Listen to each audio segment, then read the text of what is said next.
பாதைக்கு தீபம், பேதைக்கு வெளிச்சம், உந்தன் வசனமே.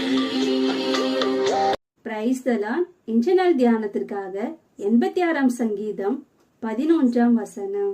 கர்த்தாவே, உமது வழியை எனக்கு போதியும், நான் உமது சத்தியத்திலே நடப்பேன். நான் உமது நாமத்திற்கு பயந்திருக்கும்படிக்கு என் இருதயத்தை ஒருமுகப்படுத்தும்.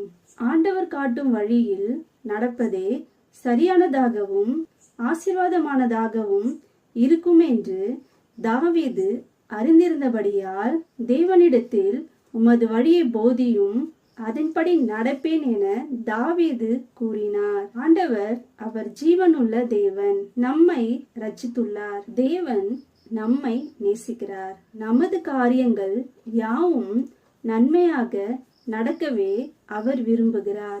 நாம் நம் மனதில் தோன்றியபடியெல்லாம் வாழ்ந்திருக்கலாம். அதிநிமித்தம் அநேக தோல்விகளையும் இழப்புகளையும் கண்டிருக்கலாம். தேவன் மீது விசுவாசம் வைத்து அவர் ஆலோசனை கேட்டு அதன்படி நடக்க தீர்மானித்தால் ஜெயமுள்ள பலமுள்ள வாழ்க்கை வாழ முடியும். மேலும் தாவீது, கர்த்தாவே, உமது நாமத்திற்கு நான் பயந்து வாழ வேண்டும், எனவே என்னுடைய இருதயத்தை ஒருமுகப்படுத்தும் என்றார். நாமும் தேவனுக்கு பயப்படும் பயத்தோடு வாழ நாம் இருதயத்தை ஒருமுகப்படுத்துவோம். ஆமென். ஆற்றல் மிக்கது, ஜீவனுள்ளது,